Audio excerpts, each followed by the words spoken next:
ഇനി പിന്നെ ഞങ്ങൾക്ക് 2-3 ലക്ഷം കൊടുത്ത് കുറേ പ്രോപ്പർട്ടീസ് കൊണ്ട് ഇറക്കിയാൽ മതിയല്ലോ.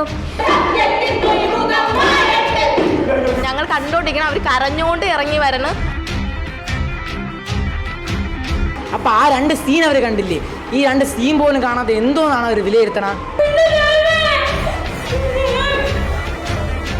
അതൊരു തെളിവാണ്. അർഹതപ്പെട്ട ടീമിനെ അല്ല വിടുന്നതാണ്. ആ സങ്കടം പ്രേക്ഷകരിലേക്ക് നാം സമർപ്പിക്കുകയാണ്. നമസ്കാരം. ഉത്സവ നഗരിയിലാണ്, റവന്യൂ ജില്ലാ കലോത്സവം നടക്കുന്ന ആ ഉത്സവ നഗരിയിലുള്ളത്. ഇന്നലെ ഇതേ സമയത്ത് ഞങ്ങളെ വേറൊരു വിഭാഗം ആൾക്കാരെ വിളിച്ചിരുന്നു. അത് വന്ന് ഈ നാടകം UP സ്കൂളിലെ നാടകം അരങ്ങേറിയപ്പോൾ, അവിടെ നാടകം അരങ്ങേറിയപ്പോൾ ഈ പറയുന്ന പ്രോപ്പർട്ടി വീണ് അവരുടെ നാടകം മുടങ്ങി. അവർ ഭയങ്കര കരച്ചിലും ബഹളമൊക്കെ ആയിരുന്നു. അതാണ് ഇന്നലെ രാത്രി വിളിച്ചപ്പോൾ തന്നെ രാത്രി തന്നെ എത്തി ഞാൻ ആ വാർത്ത ചെയ്തത്. ഇന്ന് അതേ സമയത്ത് എനിക്ക് വീണ്ടും കോൾ വരുന്നു. ഇവിടെ നിന്നാണ് കോൾ വന്നത്. ഞാനിപ്പോഴത്തേക്ക് ഇന്ന് ജോലി മതിയാക്കി ഓഫീസിൽ പോയായിരുന്നു. അപ്പോൾ എനിക്ക് കോൾ വരും, തിരിച്ചു വന്നു ഞാൻ. അതും നാടകവുമായി ബന്ധപ്പെട്ട സംഭവം തന്നെയാണ്. ഇന്ന് ഹയർ സെക്കൻഡറി വിഭാഗത്തിലെ കുട്ടികളാണ് ഈ പരാതി ഉന്നയിച്ചിരിക്കുന്നത്. അവരുടെ പരാതി അവരുടെ അടുത്ത് നിന്ന് കേൾക്കാം. എന്താണ് മക്കളെ പരാതി? നമ്മുടെ നാടകത്തിൻ്റെ വിധി പ്രഖ്യാപനം നടത്തിയപ്പോൾ ജഡ്ജസ് എല്ലാ നാടകവും പേര് പറഞ്ഞിട്ട് അവർ ആദ്യത്തെ സീൻ തൊട്ട് എന്താണ് പ്രശ്നങ്ങൾ, എന്താണ് ആദ്യത്തെ സീനിലുള്ളത് എല്ലാം പറഞ്ഞു. നമ്മളെ നാടകം പറഞ്ഞപ്പം ആദ്യത്തെ സീൻ നമ്മളെ നാടകത്തിൻ്റെ പേര് പറഞ്ഞ് ആദ്യത്തെ സീനായിട്ടല്ല അവർ നമ്മളെ ഒരു പുഴയോരത്തു നിന്നാണ് നാടകം തുടങ്ങുന്നതെന്നാണ് പറഞ്ഞത്. പുഴയോരത്തെ സീൻ നമ്മളെ നാടകം തുടങ്ങിയിട്ട് 2 സീൻ കഴിഞ്ഞിട്ടാണ് നാടകം. അപ്പോൾ ആ 2 സീൻ അവർ കണ്ടില്ലേ? ഈ 2 സീൻ പോലും കാണാതെ എന്തോന്നാണ് അവർ വിലയിരുത്തണം? പിന്നെ ഫസ്റ്റ് കിട്ടിയ നാടകം നമ്മളെ റൂമിലായിരുന്നു അവർ വന്നിരുന്നത്. നമ്മളെ റൂമിൽ വന്നിട്ട് അവരവിടെ കിടന്ന് ഭയങ്കര കരച്ചിലായിരുന്നു. കരഞ്ഞിട്ട് പറഞ്ഞു നമ്മളെ കയ്യിൽ നിന്ന് നാടകം പോയി, സൗണ്ട് പോയി, മ്യൂസിക് പോയി, നമുക്ക് കിട്ടൂല എന്ന് പറഞ്ഞ് പെട്ടെന്ന് നോക്കുമ്പോൾ അവർക്ക് ഫസ്റ്റ്. ഇതെല്ലാം പോയ നാടകത്തിന് എങ്ങനെയാണ് ഫസ്റ്റ്? അവർ തന്നെ പറയുന്നുണ്ട് എല്ലാം പോയെന്ന്. അപ്പോൾ അവർക്ക് എങ്ങനെ ഫസ്റ്റ് കിട്ടും? സ്വയമേ വിലയിരുത്തി കിട്ടില്ലെന്ന്. പിന്നെ സ്വയമേ വിലയിരുത്താൻ അതെങ്ങനെയാണ്? സ്വന്തമായിട്ട് കിട്ടില്ലെന്ന് ഉറപ്പ്. റിസൾട്ട് വരണ സമയത്ത് മാത്രം അവർക്ക് പെട്ടെന്ന് കോൺഫിഡൻസ് കയറി. അതെങ്ങനെയാ? ആർക്കെങ്കിലും ശകലം ടെൻഷൻ വരില്ല. അവർക്ക് ഭയങ്കര കോൺഫിഡൻസ് ആയി ഇത്രയും കരങ്ങി വിളിച്ച് പറഞ്ഞിട്ട്. മോളായിരുന്നു മറ്റേ നമ്മൾ നാടകത്തിൽ അഭിനയിച്ചാലേ അഭിനയിച്ചു. നിങ്ങളൊക്കെ തന്നെ പറയുന്ന എല്ലാവരും നന്നായി അഭിനയിച്ചു എന്ന് എല്ലാവരും പറയുന്നു. പക്ഷേ റിസൾട്ട് പറഞ്ഞപ്പം ഇന്നലെ പ്രശ്നമാണ്. അപ്പം ഇന്നലെ ഹൈസ്കൂൾ നാടകത്തിൽ പറഞ്ഞു പ്രോപ്പർ ഇന്നലെ ഇന്നലെ വിഷയ പ്രശ്നം. അപ്പോൾ ഇന്ന് ഫസ്റ്റ് കിട്ടിയ അവരെ ഹൈസ്കൂൾ ടീമിന് ഇന്നലെ B ഗ്രേഡ് ആയിരുന്നു. ഞങ്ങൾ ബോയ്സ് ആറ്റിങ്ങൽ ഉപജില്ല ആറ്റിങ്ങൽ ബോയ്സ് സ്കൂൾ. ഇവിടെ ഹൈ സെക്കൻഡറി ഇപ്പം മിക്സഡ് ആണ്. ഇന്ന് 1ാം സ്ഥാനം കിട്ടിയ ഹൈസ്കൂൾ ടീം അവർക്ക് ഇന്നലെ B ഗ്രേഡ് ആയിരുന്നു. പക്ഷെ അവർ ഇന്നലെ ഭയങ്കര പ്രശ്നം ഉണ്ടാക്കി. അവർ ഇന്നലെ ജഡ്ജസിന് ചോദിച്ചപ്പോൾ ജഡ്ജസ് പറഞ്ഞു വെച്ചാൽ പ്രോപ്പർട്ടീസ് കൊണ്ട് നിറയ്ക്കണ എല്ലാ നാടകം പിള്ളേരുടെ എക്സ്പ്രഷനും. ഇനി പിന്നെ ഞങ്ങൾക്ക് 2-3 ലക്ഷം കൊടുത്ത് കുറേ പ്രോപ്പർട്ടീസ് കൊണ്ട് ഇറക്കിയാൽ മതിയല്ലോ. അല്ല, അതല്ല നാടകം. പിള്ളേരെ എക്സ്പ്രഷൻ, സ്ക്രിപ്റ്റ്, സമകാലിക പ്രസക്തി, അതാണ് നാടകം. അല്ലാതെ കുറേ പ്രോപ്പർട്ടീസ് വിട്ട് അവിടെ സ്റ്റേജ് കൊള്ളാത്ത സ്റ്റേജ്, ഏത് സ്റ്റേജ് ആയാലും അതിനൊരു മിനിമം ഉണ്ട്.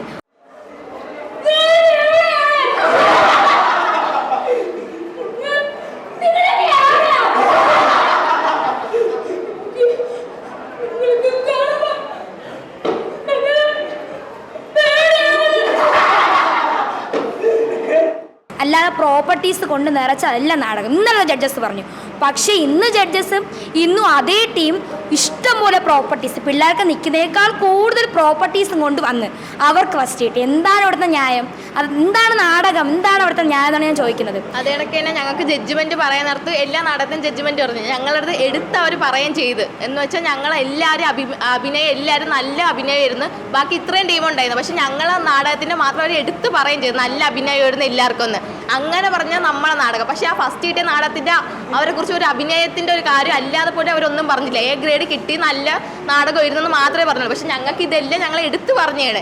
എന്നിട്ട് ഒന്നും പറയാത്തൊരു നാടകത്തിന് ഫസ്റ്റ് കൊടുത്തേക്കണം. അത് കണക്കെ ഞങ്ങളെ അവർ നാടകം കഴിഞ്ഞാൽ ഞങ്ങൾ കണ്ടോണ്ടിരിക്കണം. അവർ കരഞ്ഞുകൊണ്ട് ഇറങ്ങി വരണം.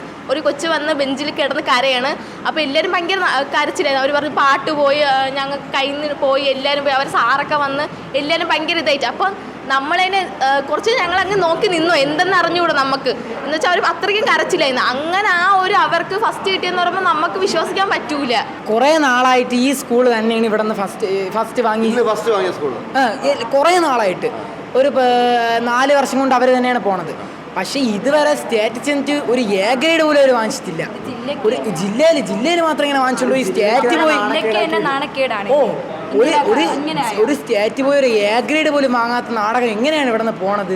അത് 4 വർഷം കൊണ്ട് ഇവിടെ നിന്ന് ആ നാടകം മാത്രമേ പോണുള്ളൂ. ഏതായാലും ഈ പറയുമ്പോൾ ഞാൻ കുറച്ച് മുന്നേ ഒരു വാർത്തയ്ക്കകത്ത് പറഞ്ഞിട്ടുണ്ട്, ഈ വിദ്യാർത്ഥികളെക്കാളും ടെൻഷനും വേദനയൊക്കെ വരുന്നത് അധ്യാപകർക്കും ഈ പറയുന്ന രക്ഷകർത്താക്കൾക്കുമാണ്. ഇവരുടെ ഒരുപാട് കാലത്ത് അധ്വാനം വരുന്നല്ലേ? ശരിയാണ്. ഇവർ 2-3 മാസം വീട്ടിൽ പോലും ശരിക്കും ഇരിക്കാതെ അത്രയും ഇതായിട്ട് പ്രയത്നിച്ചതാണ്. അപ്പം സ്വാഭാവികമായിട്ടും അത് വിഷമമുണ്ടാവും. കാരണം ഇത്രയും നല്ല രീതിയിൽ പെർഫോം ചെയ്ത് സബ് ജില്ലയിൽ പോയി അവർ ഫസ്റ്റ് എ ഗ്രേഡ് വാങ്ങി നല്ല നടനും നടിക്കുള്ള അവാർഡ് വരെ ഇവർ നാടകത്തിന് കിട്ടിയിട്ട് ഇത്തരത്തിലുള്ള ഒരു അവഗണന എന്ന് പറയുന്നത് അത് കുട്ടികളെ സംബന്ധിച്ച് അത് അവർക്ക് സഹിക്കാൻ പറ്റാത്ത ഒന്നാണ്. അപ്പം അവർക്ക് നീതി കിട്ടണം. അപ്പീൽ നമ്മൾ കൊടുത്തിട്ടുണ്ട്. നമ്മളെന്ന് വെച്ചാൽ ഇത്രയും 4 വർഷം കൊണ്ട് പോകുന്ന ഇത് ജില്ലയിൽ വന്നിട്ട് മികച്ച നടനും നടിയും കിട്ടും. പക്ഷേ കുട്ടികൾക്ക് എന്തുകൊണ്ട് സ്റ്റേറ്റിലോട്ട് പോകാൻ പറ്റുന്നില്ല. സ്റ്റേറ്റിൽ എ ഗ്രേഡ് കിട്ടുന്നില്ല. സബ് ജില്ലയിൽ ഫസ്റ്റ് കിട്ടി, ജില്ല വരെ വരും. ജില്ലയിൽ വന്നങ്ങ് നിൽക്കുകയാണ്.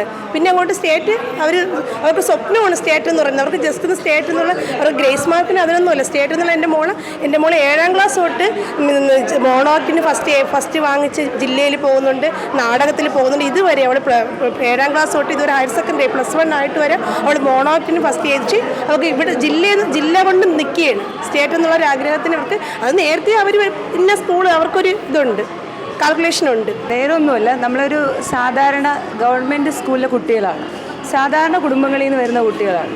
അപ്പോൾ ശരിക്കും ഒത്തിരി കാശൊന്നുമില്ല. അപ്പോൾ ഇവിടെ ഈ പിള്ളേരുടെ അവരുടെ വികാരമാണ് അവർ പറഞ്ഞത്. ഇത്രയും അധ്വാനിച്ച് അവരിങ്ങനെ പോകുമ്പോൾ ശരിക്കും ഈ കുട്ടികളുടെ മനസ്സ് മടുപ്പിക്കുകയാണ് ചെയ്യുന്നത്. ഓരോ തവണയും അവർ പറഞ്ഞതാണ് സംഗതി. ഇവിടുന്ന് അർഹതപ്പെട്ട ടീം, അത് ഇപ്പം ഞങ്ങളുടെ സ്കൂളെന്നല്ല, ഞങ്ങളെ കുട്ടികളെന്നല്ല, അർഹതപ്പെട്ട ടീമിനെ അവർ വിടട്ടെ. ആ ടീം അവിടെ ചെന്നിട്ട് ഇവിടുന്ന് ഈ എ ഗ്രേഡ് വാങ്ങിച്ച് മികച്ച നടനും മികച്ച നടിയൊക്കെ വാങ്ങിച്ചിട്ട് സ്റ്റേറ്റിൽ ചെന്നിട്ട് അവരെന്തുകൊണ്ട് ആ പെർഫോമൻസ് കാഴ്ച ആ ഗ്രേഡ് കിട്ടുന്നില്ല? അപ്പോൾ അതെന്ന് പറയുന്നത് അതൊരു തെളിവാണ്. അർഹതപ്പെട്ട ടീമിനെ അല്ല വിടുന്നതെന്നുള്ളത്. അപ്പോൾ ശരിക്കും ഇവിടുന്ന് ഓരോ ഐറ്റത്തിൽ നിന്ന് നല്ല ടീമിനെ വിടുമ്പോൾ മാത്രമേ നമ്മളെ ജില്ല മേളിലേക്ക് വരുള്ളൂ. അപ്പോൾ അർഹതപ്പെട്ടത് ഏത് കുട്ടികളാണ്? ഞാനൊരു അധ്യാപികയാണ്, കൂടാതെ ഞാനൊരു പാരൻറ്റുമാണ്. അപ്പോൾ ആ ഒരു വികാരം കൊണ്ടാണ് പറയുന്നത്, കുട്ടികൾ ഏതാണെങ്കിലും അർഹതപ്പെട്ട കുട്ടികളെ വിടട്ടെ, അർഹതപ്പെട്ട കുട്ടികൾ സ്റ്റേറ്റിലേക്ക് പോകട്ടെ.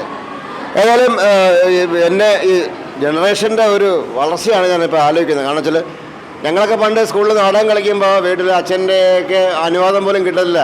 ഒളിച്ചും പാത്തും പോഴിയൊക്കെയാണ് നാടകത്തിൽ റിഹേഴ്സൽ വരെ പോകണത്. അങ്ങനെയെല്ലാം പോയെന്ന് പറഞ്ഞാൽ നല്ല അടിയിട്ട് വരുന്നത്. ഇപ്പം അങ്ങനെയല്ല. രക്ഷകർത്താക്കൾ, അതുപോലെ തന്നെ അധ്യാപകർ, PTA തുടങ്ങി എല്ലാവരും കുട്ടികളുടെ കലാവാസനകൾ ഒപ്പം നിൽക്കുന്ന കാഴ്ചയാണ് കാണാൻ കഴിയുന്നത്. അങ്ങനെയുള്ള ഒരു സമൂഹത്തിൽ നിന്നും അത്രയധികം അർപ്പണബോധത്തോടുകൂടി റിഹേഴ്സൽ ചെയ്ത് മാസങ്ങളോളം ഇതിനു വേണ്ടി ബലി കഴിച്ചതിന് ശേഷം വന്ന് അവർ മത്സരിക്കുമ്പോൾ അവർക്ക് ഒരു പിഴവുണ്ടാവുന്നുവെങ്കിൽ, സംഘാടകർക്കൊരു പിഴവുണ്ടാവുന്നെങ്കിൽ അത് കറക്റ്റായിട്ട് നോക്കണം. കാരണം നോവുന്നത് കുഞ്ഞു മനസ്സുകളാണ്. ആ വേദന ഒരുപക്ഷെ ഒരിക്കലും ഉണങ്ങണമെന്നില്ല. അതുകൊണ്ട് ഇങ്ങനെയുള്ള കാര്യങ്ങളിൽ വളരെ ശ്രദ്ധ ചെലുത്തേണ്ടതാണ്. അവരുടെ സങ്കടം കേൾക്കാനാണ് ഞങ്ങൾ എത്തിയിരുന്നത്. ആ സങ്കടം പ്രേക്ഷകരിലേക്ക് നമ്മൾ സമർപ്പിക്കുകയാണ്. സ്പേസ് വേണ്ടി ക്യാമറമാൻ അനീഷ് മംഗലാപുരത്തിനൊപ്പം ശ്രീജിത്ത് മാരാർ, സൈനിങ് ഓഫ്.